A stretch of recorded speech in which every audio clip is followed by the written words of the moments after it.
Excellency, Mr. Omar Halali. You have the floor, sir. Merci, Monsieur le Président. Permettez-moi tout d'abord de vous féliciter, ainsi que les membres de votre bureau, pour votre élection à la tête de cette commission. Nous avons tous apprécié votre sage conduite de nos travaux depuis le début de la session, qui est sans doute le fruit de leadership dont vous avez fait preuve tout au long de votre longue carrière politique, diplomatique et managériale. Monsieur le Président, l'examen de la question du Sahara marocain par la 4e commission appelle 7 interrogations fondamentales, dont les réponses vont éclairer, je l'espère, la Commission sur ce dossier. Premièrement, pourquoi la 4e commission doit se dessaisir de la question du Sahara marocain? Le maintien de la question du Sahara marocain à l'ordre du jour de la 4e commission se fait en violation flagrante de la Charte des Nations Unies. En effet, le Sahara marocain est la seule question qui continue de faire l'objet de discussions et d'une résolution par la 4e commission, alors que le Conseil de sécurité en est saisi depuis 1988. Ce double examen de la question du Sahara marocain est anachronique. Il viole l'article 12 de la Charte de l'ONU qui stipule que, je cite, « Tant que le Conseil de sécurité remplit à l'égard d'un différend ou d'une situation quelconque les fonctions qui lui sont attribuées par la Charte, l'Assemblée générale ne doit faire aucune recommandation sur ce différend ou cette situation. » Fin de citation. L'objectif des pères fondateurs de notre organisation, à travers cet article, est triple. 1. Prévenir une situation où 2 organes onusiens se saisissent d'une même question. 2. Éviter l'adoption de décisions contradictoires, comme c'est le cas actuellement avec la résolution de la 4e commission sur le Sahara marocain et celle du Conseil de sécurité sur le processus politique. 3. Garantir la prépondérance et prééminence du Conseil de sécurité, qui est, nous ne l'oublions pas, qui est la source du droit international et qui demeure le principal organe onusien en charge du maintien de la paix et de la sécurité internationale. C'est pourquoi, Monsieur le Président, le Maroc ne cessera jamais d'appeler à la décision de la question du Sahara marocain par la 4e commission, afin de garantir la sérénité et l'atmosphère appropriée pour la relance du processus politique sous les auspices du Conseil de sécurité. El representante de Marruecos. Monsieur le Président, tout d'abord de vous présenter les sincères félicitations de la délégation du Maroc et moi personnellement pour votre élection à la présidence de notre comité, surtout pour la confiance qui a été investie en vous. Je voudrais également vous féliciter pour votre autorité et votre leadership qui ont permis à aux travaux de notre comité de se dérouler dans d'excellentes conditions. Monsieur le Président, le Maroc réitère son appel au respect du principe de la Charte de l'ONU, principalement son article 12.1, par l'Assemblée générale qui doit se dessaisir de la question du Sahara dès lors qu'elle est actuellement examinée par le Conseil de sécurité. En effet, l'article 12.1 stipule clairement que, et je cite, « Tant que le Conseil de sécurité remplit à l'égard d'un différend ou d'une situation quelconque les fonctions qui lui sont attribuées par la présente charte, l'Assemblée générale ne doit pas faire aucune recommandation sur ce différend ou cette situation, à moins que le Conseil de sécurité ne le lui demande. » Fin de citation. Afin de prévenir tout parallélisme conflictuel de compétences, cet article consacre la prééminence du Conseil sur l'Assemblée générale. Bien plus, il lui impose l'obligation de ne pas saisir, ni faire aucune recommandation au sujet des affaires qu'examine le Conseil.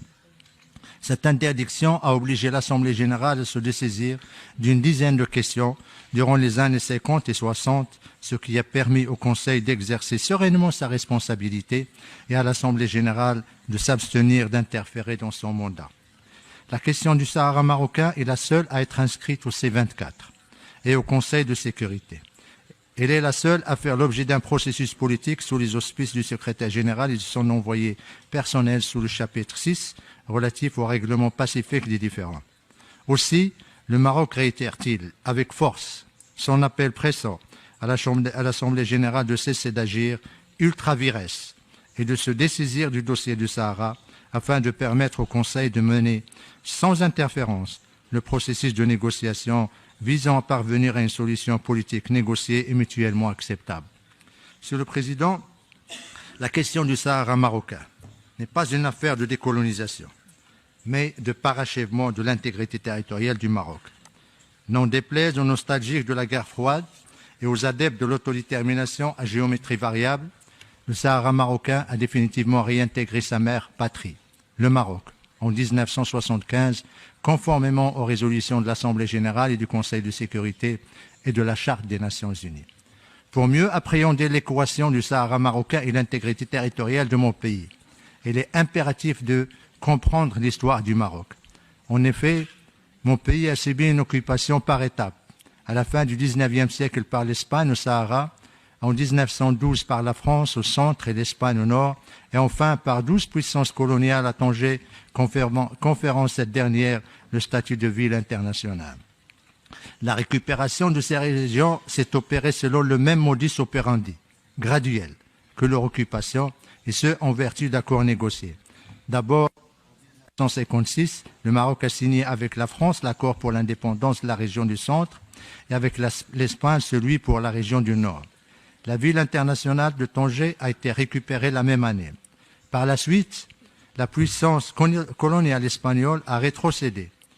Au Maroc, la région de Tel Faya en 1958, puis celle d'Ifni en 1969 et enfin la région du Sahara en 1975.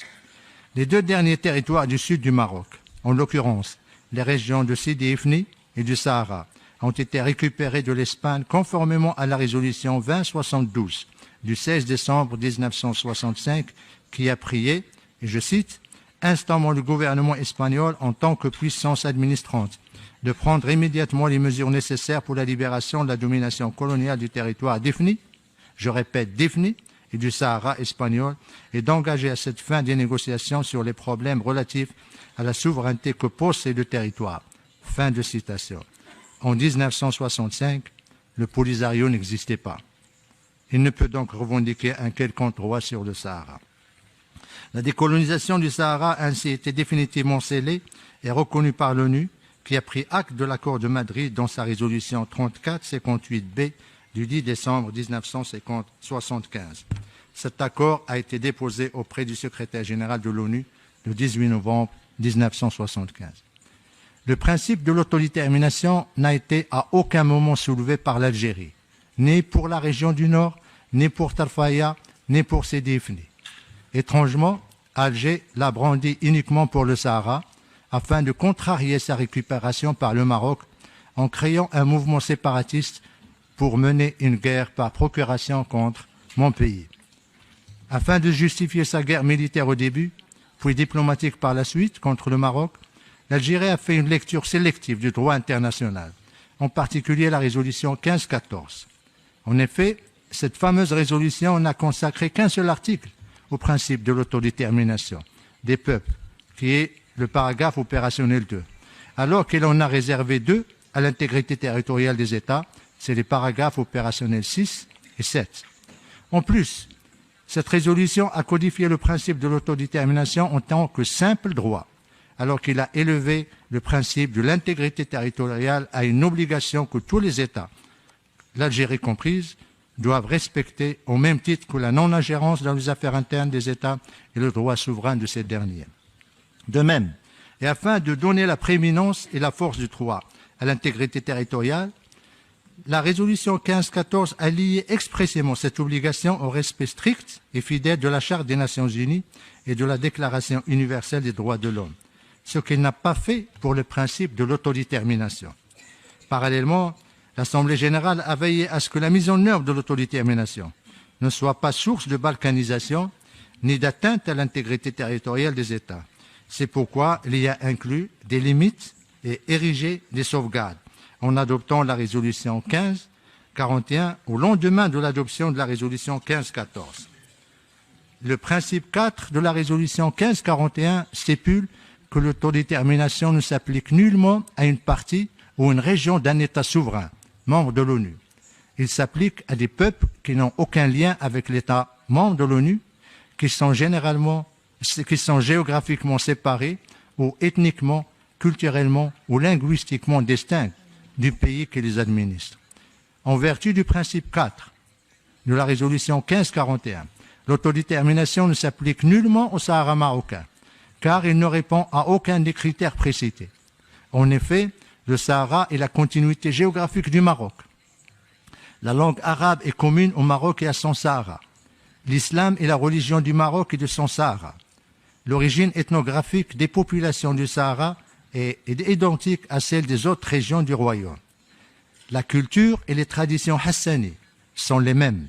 Enfin, les tribus du Sahara, comme le reste du peuple marocain, sont unies dans leur allégeance au roi du Maroc, ce qui a été reconnu par la Cour internationale de justice dans son avis consultatif de 1975. Malgré les fondamentaux historiques, politiques et juridiques de la marocanité du Sahara, le principe de l'autodétermination a été malheureusement perverti par l'Algérie dans sa quête de leadership régional et de démembrement du Maroc. En effet, l'Algérie a persisté dans sa distorsion des principes et des résolutions des Nations Unies en insistant sur l'autodétermination du Sahara et en la subordonnant au référendum. Donc, force est de relever que ce mécanisme de référendum ne figure ni dans la résolution 1514, ni dans la résolution 1541, et encore moins la résolution soit 26-25, qui sont les pierres angulaires de l'Assemblée générale en la matière. En effet, l'Assemblée générale identifie dans ses résolutions 1541 et 26-25 4 solutions égales et distinctes de l'autodétermination. Indépendance, association, intégration, je cite, ou tout autre statut politique librement décidé. L'Assemblée générale n'a privilégié aucun sur l'autre, ni mentionné un quelconque mécanisme devant mener à l'une des solutions préconisées. Le choix du mécanisme de consultation des populations est laissé aux partis qui ont toute la latitude de le déterminer à travers la négociation. À cet égard, il convient de préciser que sur les 64 cas relatifs à des territoires non autonomes ou sous tutelle réglés par les Nations Unies depuis 1945, seuls 4 ont été résolus par un référendum. 2 de ces 4 cas ont engendré des guerres civiles fratricides, ce qui démontre les dangers intrinsèques à ces mécanismes. Aussi, le Maroc voudrait-il réitérer, ici, avec force, que l'option du référendum est définitivement enterrée pour le cas du Sahara.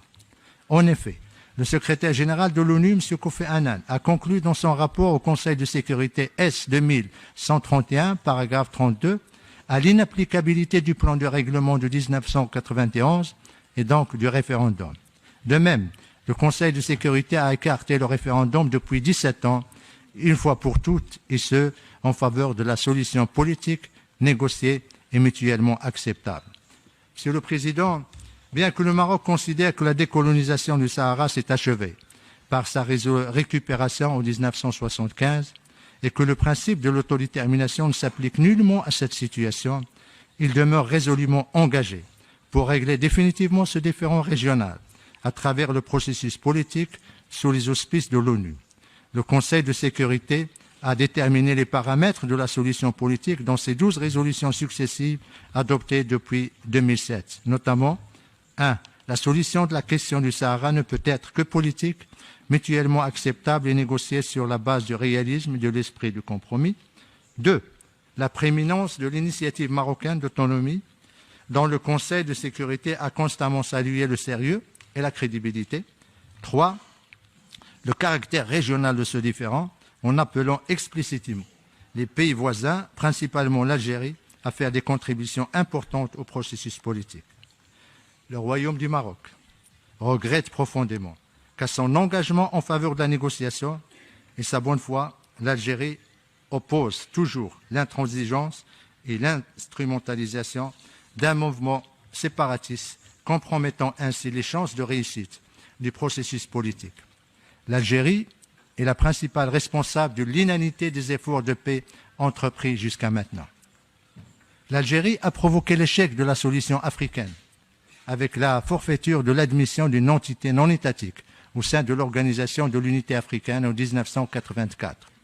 L'Algérie a été à l'origine de l'échec du plan de règlement des Nations Unies, en insistant pour l'inclusion de citoyens algériens et subsahariens dans l'identification menée par l'ONU en prévision du référendum, ce qui a abouti au blocage de ce plan de règlement, l'affirmation de son inapplicabilité par le secrétaire général et, in fine, son abandon définitif par le Conseil de sécurité.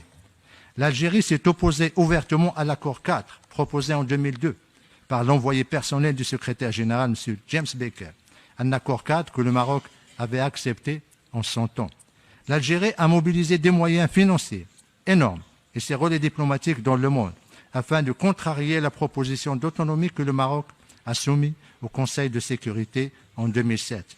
Il continue de dicter à son protégé de s'opposer à cette initiative, vidant ainsi le processus politique de son sens.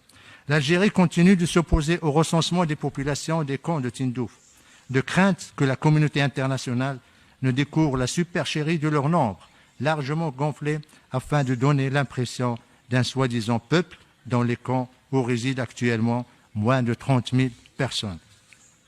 À cette Algérie qui est à l'origine de ce différend régional, à cette Algérie qui tire les ficelles derrière le rideau du principe de l'autodétermination, à cette Algérie qui obstrue les efforts de l'ONU pour le règlement de ce différend, à cette Algérie championne du niet à toutes les bonnes initiatives dans les relations avec le Maroc, à cette Algérie qui ferme ses frontières avec le Maroc depuis un quart de siècle contre les règles élémentaires du bon voisinage, à cette Algérie qui gèle l'humain à cause du différend sur le Sahara, hypothéquant ainsi l'intégration régionale tant souhaitée, à cette Algérie qui a mené une campagne féroce, mais vaine, heureusement, pour contrer le retour du Maroc à sa famille africaine.